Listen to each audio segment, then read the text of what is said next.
Shalom dan salam sejahtera di dalam kasih Tuhan kita Yesus Kristus.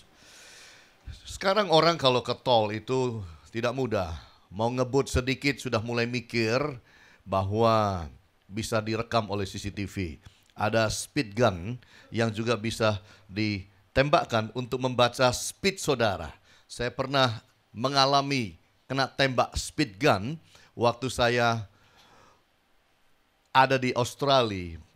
Udah lama sekali. Waktu saya mau pergi ke Amerika untuk sekolah Alkitab di Amerika, saya dengan sepupu saya yang tinggal di sana, ketika mereka udah capek nyetir semalaman dari dari Sydney menuju Melbourne, pagi hari mereka ngantuk sekali. Jadi kemudian saya yang tidak punya SIM disuruh nyetir, lalu dikasih pesan, jangan ngebut. Jalannya 100 saja, jangan lebih. Saya bilang oke. Lalu mereka tidur. Sementara mereka tidur, saya yang dari Indonesia lihat jalan tol yang begitu bagus, highway yang enak, mobilnya sepi. Oh, kesempatan ngebut. Dan saudara, saya ngebut. Ngebut, senang sekali. Sampai akhirnya perjalanan naik ke sebuah menanjak naik begini saudara. Kemudian lurus begitu. Di atas sini ada polisi. Dengan mobilnya. Saya naik kenceng. Dikejar saya. Weng, weng, weng, weng, weng. Langsung saya berhenti saudara. Langsung saya minggir. Saya suruh sepupu saya gantiin saya. Polisinya bilang yang nyetir kamu kok. Ketahuan saya. Saya lari 140. Padahal harusnya hanya 100 waktu itu. Dan saya kena denda $600 Bapak Ibu. Tapi ya itulah anak muda. Karena saya sudah harus pergi ke Amerika. Jadi pengadilan pun saya tinggalkan begitu saja. Jadi saya lari dan sekolah ke Amerika. Well, yang jadi masalah adalah keluarga kami yang ada di Sydney. Yang kemudian harus menanggung beban seperti itu. Saya nggak tahu dibayar apa enggak, tapi kayaknya nggak dibayar. Dan itulah yang membuat saya takut masuk ke Australia setelah itu. Tapi setelah lama sekali, akhirnya saya masuk juga ke Australia. Untung nggak ditangkep Bapak Ibu. Kayaknya udah diampuni saya. Ya udahlah. Nah, kalau di Amerika, nah dari sana saya ke Amerika kan. Di Amerika saya lihat lagi, orang suka ngebut memang. Tapi beda lagi Bapak Ibu. Kalau di sana, orang yang suka ngebut itu suka beli alarm pasang di mobil, radar. Jadi kalau ada CCTV, ada itu tempat-tempat khusus polisi, itu radarnya bunyi. Bunyi. Jadi kita turunkan. Tidak ngebut. Jadi waktu lewat ini radarnya di sini, begitu kita udah dari jauh nih.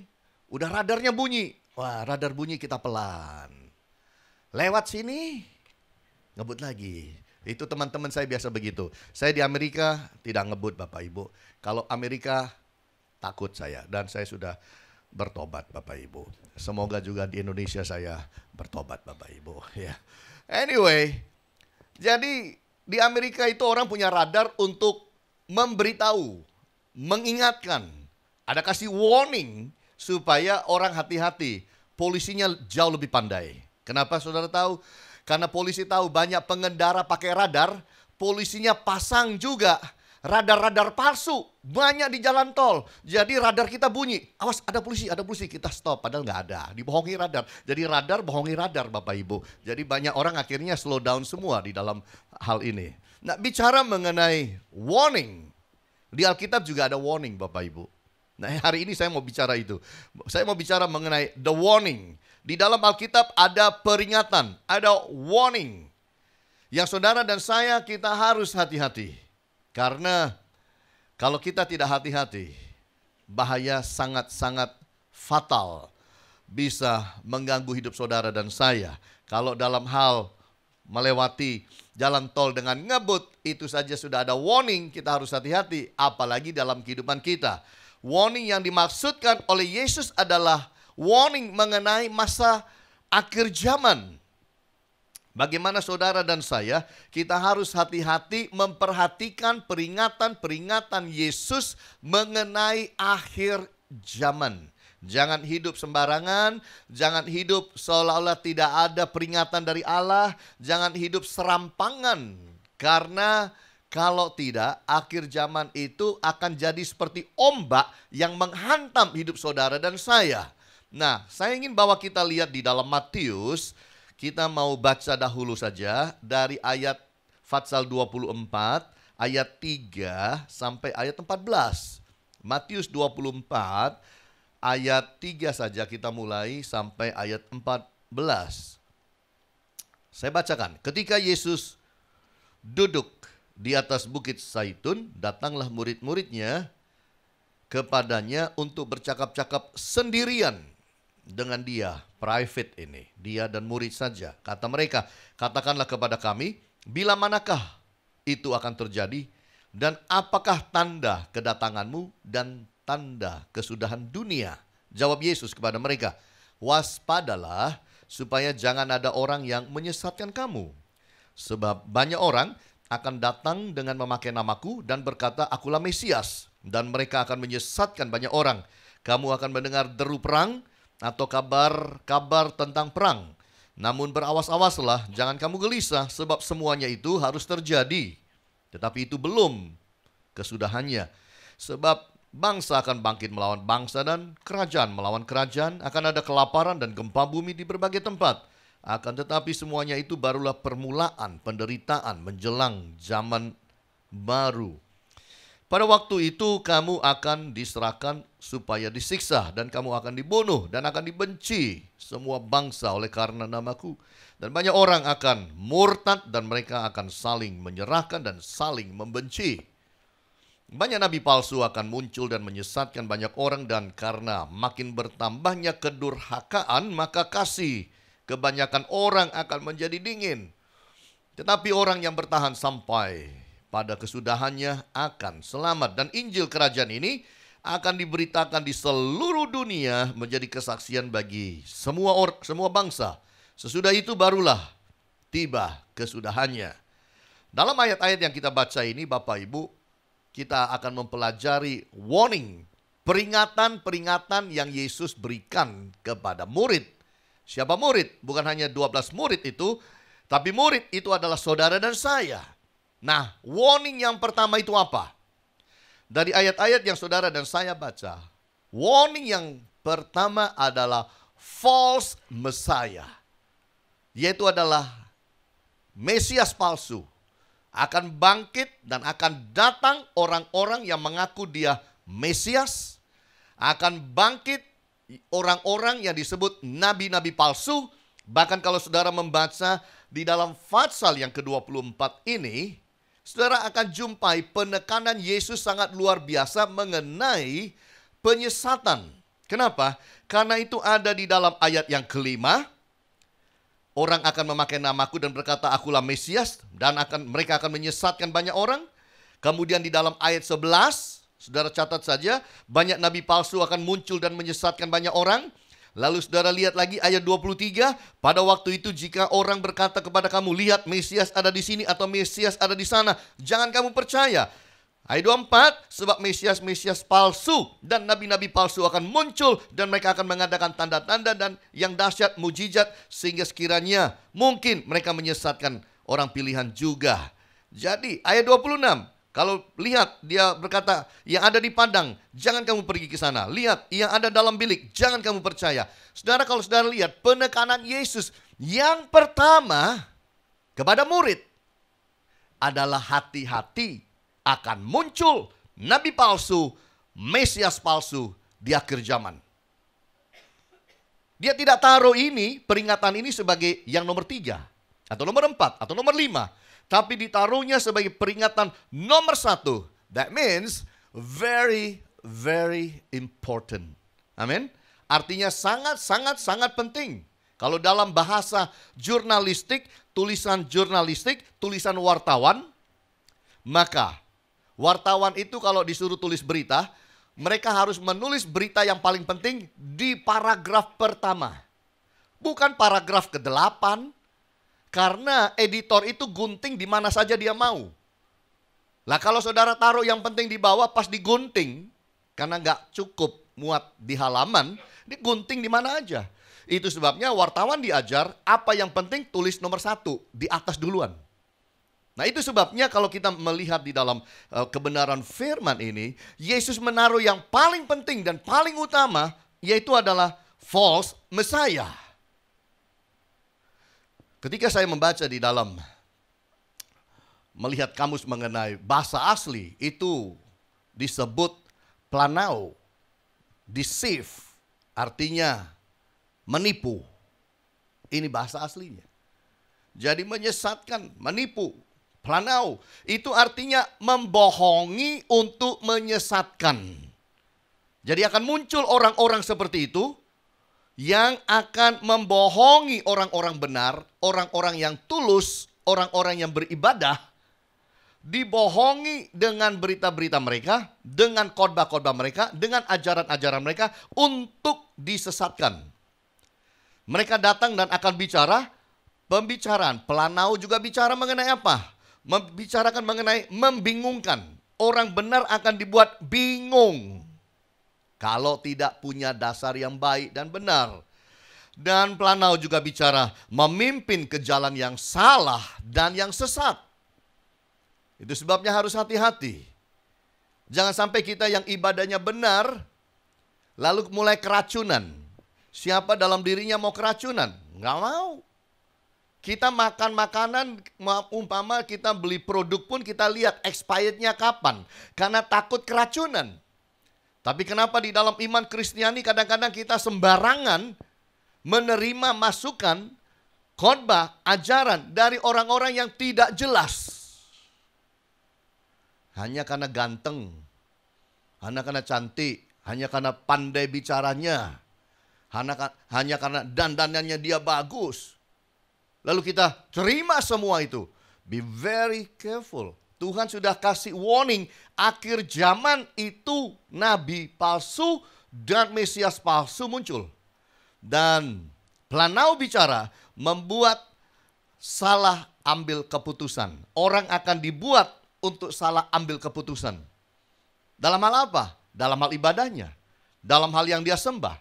Dalam hal apa yang dia lakukan sebagai bagian daripada ibadah itu. Dia akan punya doktrin yang salah mengenai Kristus. Dia akan dibengkokkan dari doktrin yang benar mengenai Allah. Dari doktrin mengenai Tritunggal. Itu dibengkok-bengkokkan. Kadang-kadang kita tidak paham. Itu sebabnya kita harus hati-hati. Planao bicara mengenai adanya nabi palsu nanti muncul. Dan juga Mesias palsu yang muncul. Yang akan menggoda kita untuk memberontak pada kebenaran. Hati-hati. Itu sebabnya kita harus hati-hati. Juga di dalam firman dikatakan berhati-hati terhadap tanda-tanda dan mujizat. Karena sudah dikasih tahu di dalam ayat 24, saya bacakan saja. Sebab Mesias-Mesias palsu dan nabi-nabi palsu akan muncul. Dan mereka akan mengadakan tanda-tanda yang dahsyat dan mujizat-mujizat. Sehingga sekiranya mungkin mereka menyesatkan orang-orang pilihan juga. Saudara orang pilihan? Saudara target. Targetnya mereka. Hati-hati. Itu sebabnya kalau bicara tanda dan mujizat Bapak Ibu, yang harus kita waspadai adalah begini. Jangan terkejut dan jangan terkesima dengan tanda-tanda heran dan mujizat. Kalau itu mulai muncul dan sering muncul di satu tempat oleh hamba Tuhan ini, hamba Tuhan itu yang tidak jelas. Karena kecenderungan kita di Indonesia terlalu gampang terpukau dengan yang namanya mujizat. Ih hebat loh dia bisa. Ih hebat loh. Orang itu didoakan dulu kakinya itu bisa panjang. Yang tadi kakinya pendek satu itu bisa panjangnya pas. Hebat. Lalu karena kita terkesima dengan mujizat yang dia buat, tanda-tanda hebat, lalu semua yang dia ajarkan kita telan mentah-mentah, disitulah kita disesatkan. Itu sebabnya kita harus hati-hati. Dengar saya baik-baik, mujizat itu adalah umpan nabi palsu. umpan untuk menyesatkan orang-orang baik, orang-orang benar, orang-orang tulus seperti saudara dan saya. Kita harus hati-hati. Jadi yang kita pegang itu dalam hidup, dengar saya baik-baik. Di akhir zaman yang kita pegang sepenuhnya, sungguh-sungguh kita pegang firman, bukan mujizat. Saya tidak anti mujizat. Saya suka mendoakan orang terima mujizat. Saya sering mendoakan orang terima mujizat. Makanya kalau mau mujizat itu lihat dahulu sumber dari mana. Jangan sembarangan orang boleh tumpang tangan pada saudara. Jangan sembarangan orang boleh mengurapi saudara. Siapa dia? Selidiki dulu. Amin. Saya aja kalau dipijet orang, saya itu harus hati-hati. Kalau dia pijet saya nggak langsung pijet, tapi pakai baca-baca, jangan harap saya panggil ulang. Kalau mau pijit saya boleh. Haleluya, haleluya, bahasa roh boleh. Jangan lagu yang lain. Jangan kalimat yang beda dari kalimat Kristiani. Jangan. Amin Bapak Ibu. Ini jangan berikan tubuh saudara gampang-gampang aja dipegang orang, dijamah orang, dijampi-jampi orang, didoain orang dengan doa yang beda dari iman Kristiani. Setuju bilang amin. Sangat setuju bilang merdeka. Ini yang kita harus hati-hati. Nah, bagaimana kita itu membentengi diri dalam hal ini? Bagaimana saudara dan saya membentengi diri? Nomor satu, saat teduh yang kuat. Harus ada saat teduh yang kuat. Bangun diri saudara punya saat teduh. Jangan hanya berdoa di hari Minggu pagi. Jangan hanya saudara itu 2 jam, 1 jam setengah dengan sesama jemaat di dalam gereja. Jangan. Tapi saudara harus punya saat teduh setiap hari sendirian. Setiap hari. Itu caranya membentengi diri.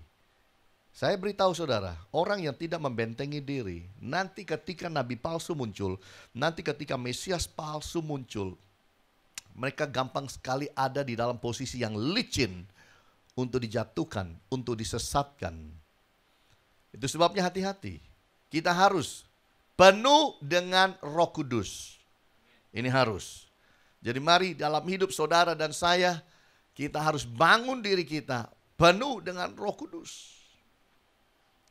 Karena tanpa penuh dengan Roh Kudus, saudara tidak bisa rasa.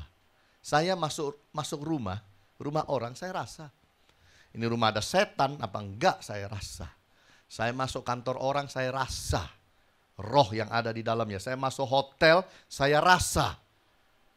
Saya pernah ke Bali dan liburan di Bali dengan Ibu Agnes dan beberapa teman. Pergi ke hotel, begitu masuk hotel saya udah rasa. Ini hotel enggak bersih ini. Enggak bersih.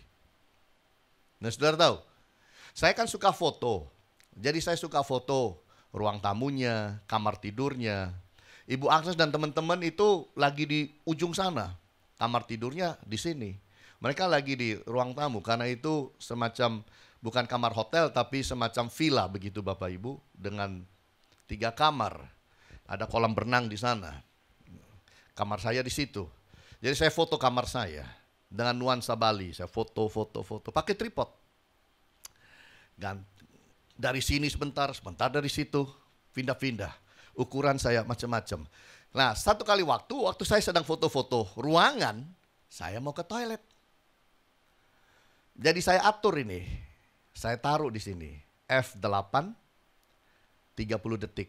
Sudah saya atur. Lalu saya pencet. Saya tinggal ke toilet. Karena dia akan merekam selama 30 detik. Udah saya atur. Buka kameranya F8, 30 detik. Saya pergi toilet. Saya balik toilet. Saudara tahu?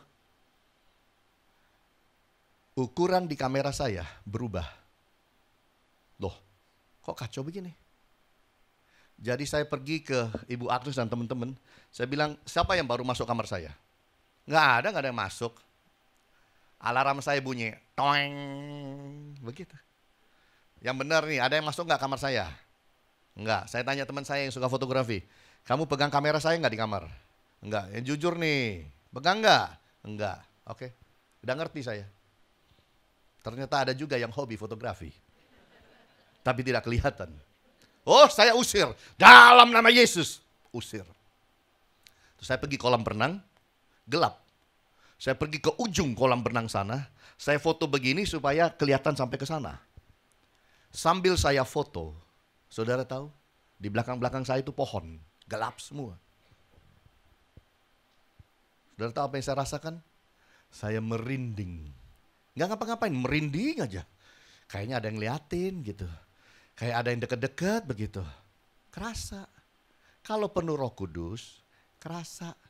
Ngobrol sama orang kerasa. Ini orang ini tulus, orang ini. Karena saya jadi gembala itu saya kumpul dan ketemu orang. Ada orang mau ketemu ini itu. Banyak. Bukan dari HFC. Kadang-kadang dari luar coba-coba ketemu saya. Untuk nipu saya. Nipu, jujur. Tapi roh itu yang menolong. Makanya harus penuh Roh Kudus.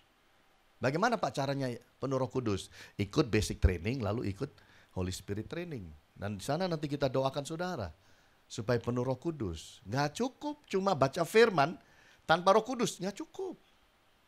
Itu sama dengan orang Farisi mengerti firman tapi tidak ada roh di dalamnya. Lalu ikutlah yang namanya family cell. Harus ada komunitas. Kalau tidak punya komunitas itulah gampang jadi target si jahat. Ikut family cell. Belajar Alkitab. Bible study. Baca Alkitab, beli buku, referensi, baca. Jangan cari buku yang gampang. Saudara saya kasih tahu, cari buku itu nggak mudah. Kenapa?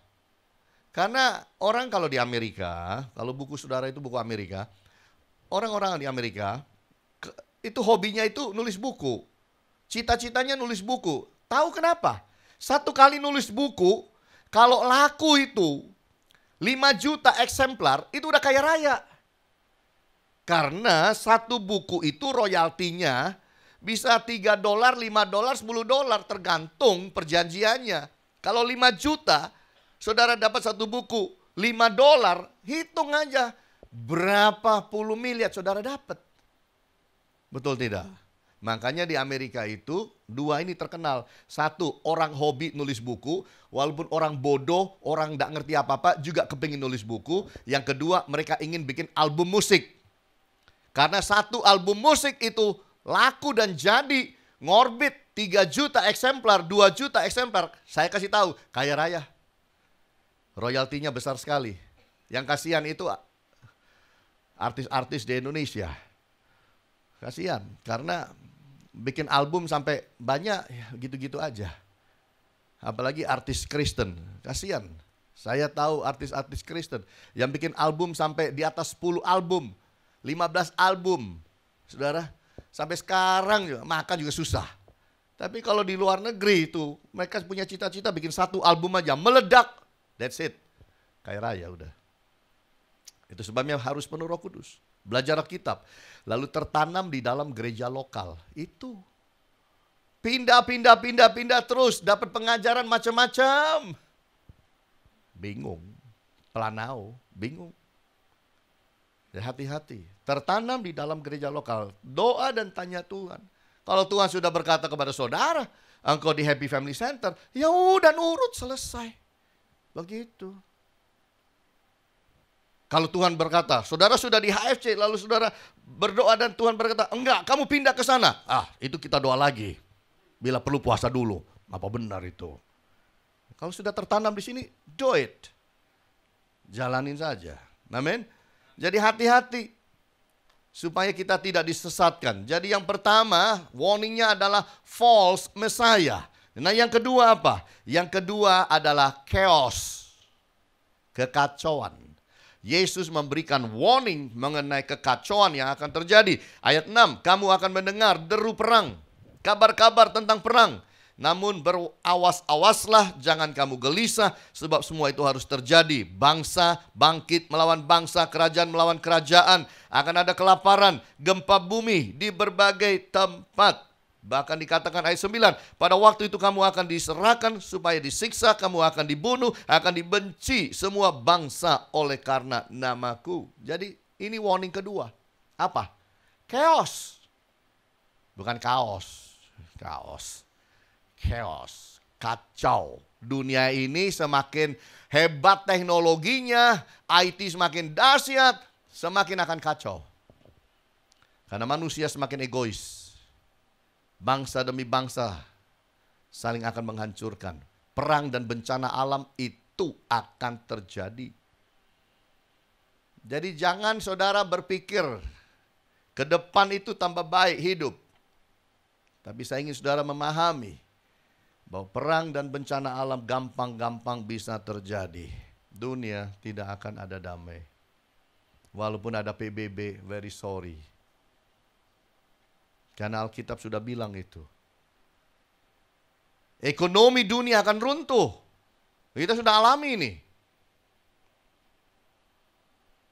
Amerika itu batuk-batuk, kita kena di sini.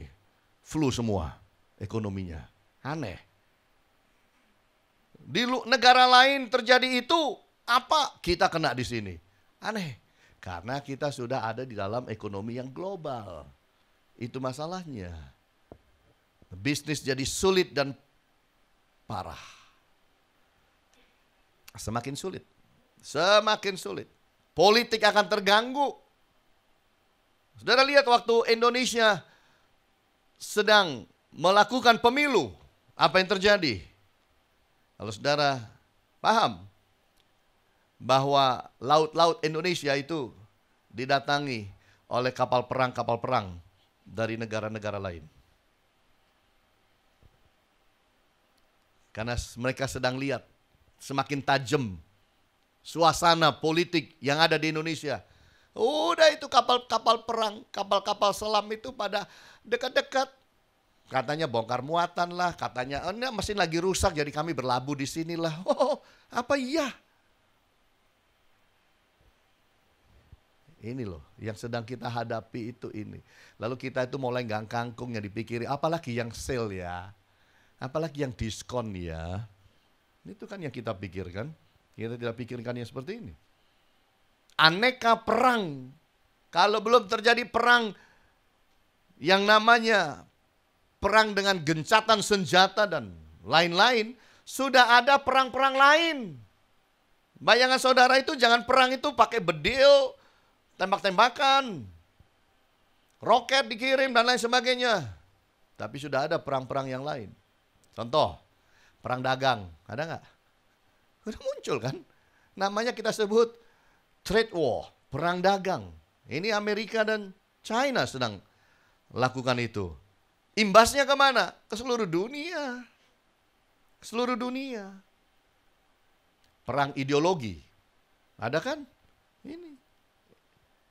NKRI, nggak, buang NKRI. Undang-Undang Dasar 45, jangan, harus diganti. Perang ideologi sedang terjadi. Perang teknologi. Wow, siapa yang kuasai teknologi, dia akan jadi mantap. Itu sebabnya terjadi masalah antara Amerika dan juga China. Karena orang melihat dengan 4G muncul perusahaan-perusahaan raksasa di Amerika yang kemudian mempengaruhi seluruh dunia dan mendapat keuntungan dari seluruh dunia dengan 4G. Makanya waktu 5G itu diluncurkan dan dimiliki oleh China, Amerika juga mikir, kenapa nggak kita? Nggak boleh itu. Dan segala macam politik dagang itu terjadi Bapak Ibu. Kita lihat itu. Itu sebabnya siapa yang kuasai teknologi, itu nanti betul-betul berkuasa. Segala sesuatu itu akan dibuat pakai wifi semua. Semua itu pakai teknologi saudara. Jangan-jangan besok-besok itu kita pompa ban mobil itu pakai tombol doang. Ngisi sendiri saudara. Nggak usah pakai selang-selang begitu. Kabel nggak usah. Semua seperti itu. Perang politik. Hal ini sudah tahulah kita. Bicara perang politik. Mau di dalam negeri sendiri, mau dari luar negeri. Perang inovasi. Di dunia ini siapa berhasil adalah karena dia punya inovasi. Itu sebabnya perang inovasi. Perang kreativitas itu sedang terjadi antar negara, dalam negara, antar perusahaan, secara nasional itu sedang terjadi. Perang investasi, siapa yang invest duluan, siapa yang masuk duluan, wow, dia yang akan berkuasa nanti. Betul kan? Itu sebabnya kita harus berhati-hati. Nah, apa yang harus saudara dan saya lakukan? Hiduplah hemat.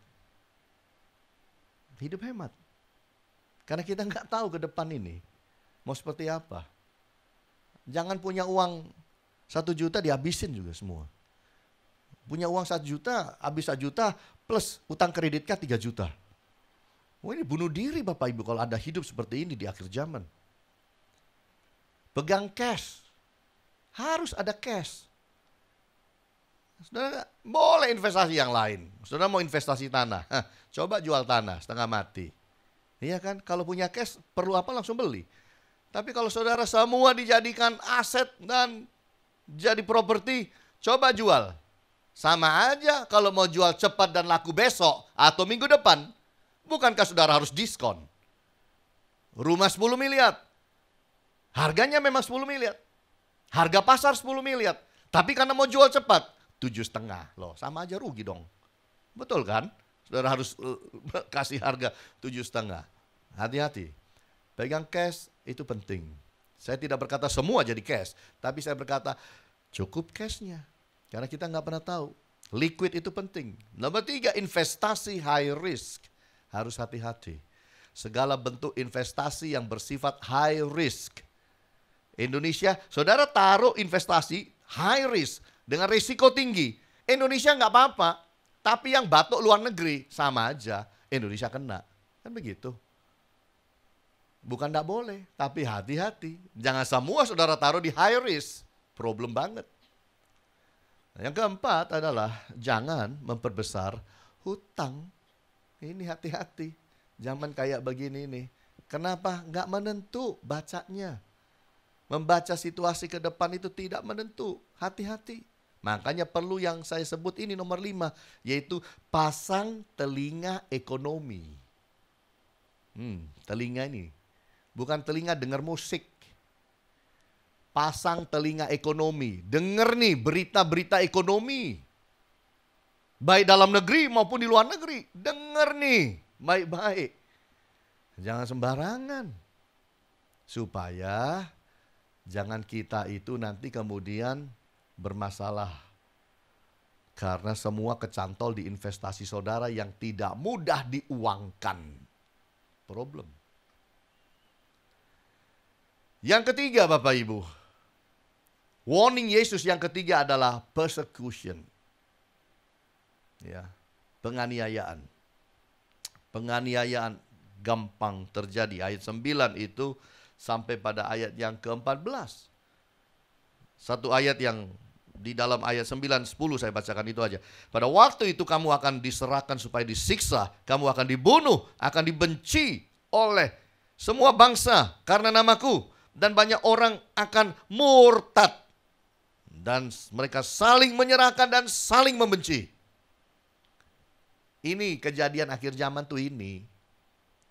Kasih akan menjadi dingin. Ini di sini. Persecution. Zaman dulu mana sih kita pernah dengar anak nuntut papanya di pengadilan? Pernah dengar? Nggak pernah. Tapi zaman sekarang papa dan anak saling gugat-menggugat di pengadilan. Gampang dengernya. Zaman dulu enggak. Hati-hati. Nah, yang kita perlu mengerti adalah begini. Penderitaan itu adalah bagian dari ibadah. Susah kita mau bilang amin. Susah. Pura-pura nggak dengar aja. Penderitaan adalah bagian dari ibadah. 1 Petrus 4 ayat 1. Jadi karena Kristus telah menderita penderitaan badani, kamu pun juga harus mempersenjatai dirimu dengan pikiran yang demikian. Karena barang siapa telah menderita penderitaan badani, ia telah berhenti berbuat dosa. Itu menjadi bagian dari ibadah. Bukankah saudara dan saya tiap hari ingin berhenti berbuat dosa? Jangan sampai dosa menguasai hidup saudara dan saya. Yesus saja menderita sampai mati di kayu salib. Penderitaan itu adalah bagian dari ibadah. Komitmen untuk setia sampai akhir. Hati-hati, jangan jadi orang Kristen murtad. Karena ekonomi kah? Karena Tuhan tidak mau jawab dan dengar doa saudara kah? Kita itu harus seperti Sadrak, Mesak, Abednego. Sadrak, Mesak, Abednego waktu diperhadapkan kepada dapur api yang dipanaskan 7 kali lebih panas dari sebelumnya. Mereka punya komitmen luar biasa. Tuhan dengar kami atau tidak? Selamatkan kami atau tidak? Kami tidak akan sembah patung yang Tuhanku buat itu. Artinya gini, saya ditolong nggak ditolong, aku tetap Kristen. Itu loh maksudnya. Saudara berani punya komitmen seperti itu? Itu komitmen yang benar. Tuhan jawab saya, tidak jawab saya. Saya sembuh atau nggak sembuh, saya tidak akan meninggalkan Yesus Kristus Tuhan dan Juru Selamat saya. Itu.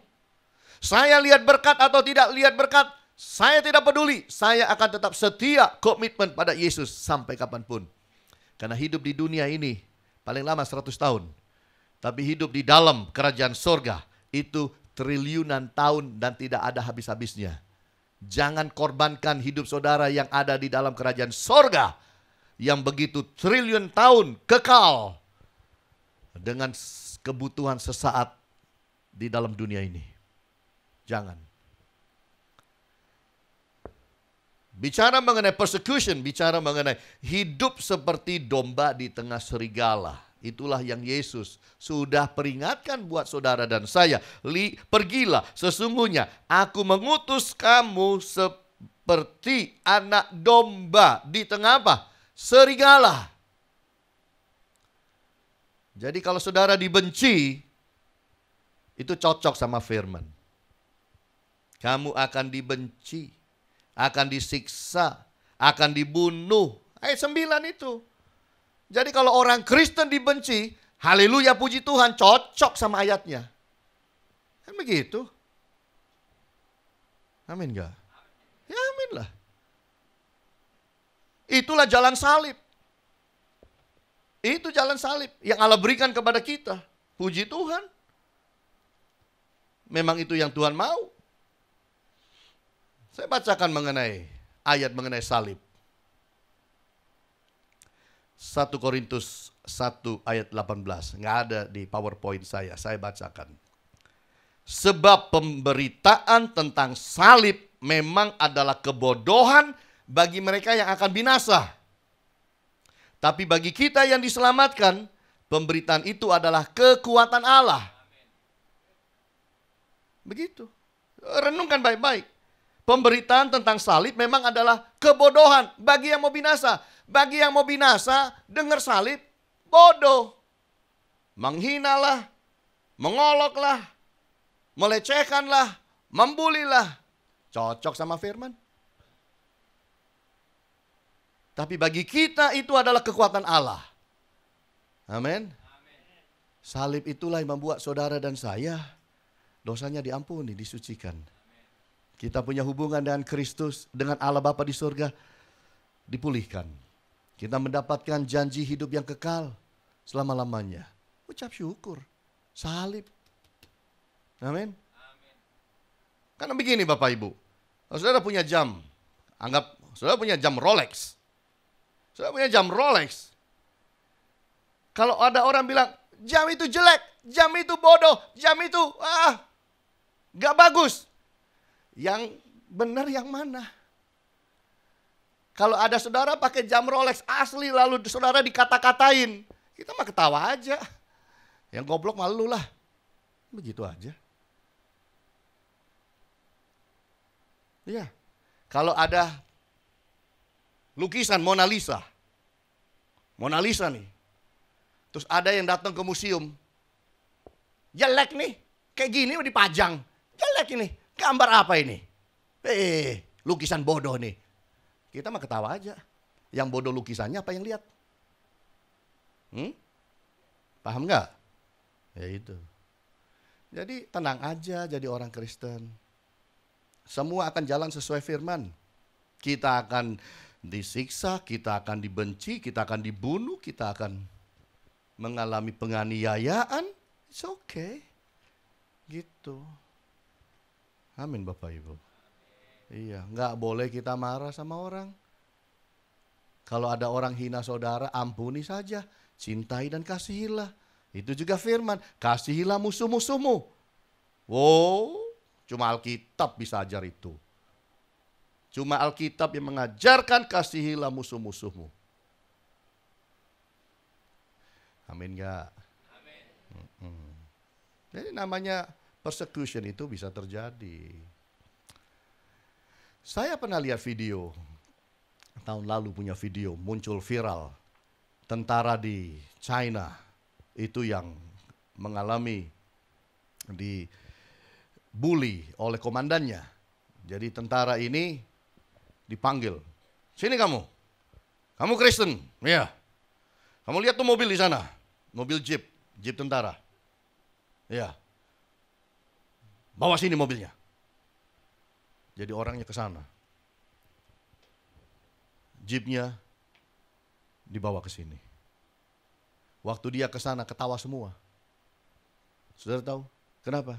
Karena mobil jeep itu mesinnya itu udah dikosongkan. Itu cuma kerangkanya aja, nggak ada mesinnya. Tapi orang ini ke sana, murid Yesus ini ke sana, di starter bunyi, lalu dibawa ke sini. Komandannya yang bingung, mobil nonok mesin ini kok bisa jalan. Tuhan sanggup menolong. Amin Bapak Ibu, itu Allah. Jadi memang sudah nasib saudara dan saya jadi Kristen itu harus pikul salib.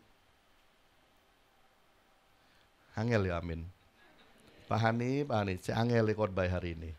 Berat ya khotbahnya ya. Tapi itulah firman. Amin Bapak Ibu. Ini firman. Kita ada dalam bulan di mana kita menyoroti mengenai akhir zaman. Ya, saya berdoa inilah yang Tuhan berikan pada kita. Memang itulah yang akan terjadi. Tapi mengucap syukurlah. Amin. Kita tidak bisa ubah apa yang akan terjadi. Tapi satu, kita bisa ubah diri kita untuk jadi kuat, untuk jadi setia, untuk sungguh-sungguh di hadapan Tuhan. Itu sebabnya di dalam hidup saudara dan saya, hati-hati dengan tiga ini.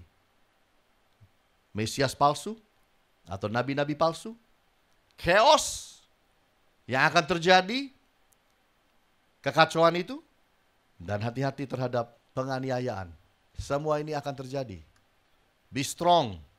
Ngomong sama sebelahnya, yang kuat. Yang kuat. Tuhan Yesus berkati kita semua. Amin.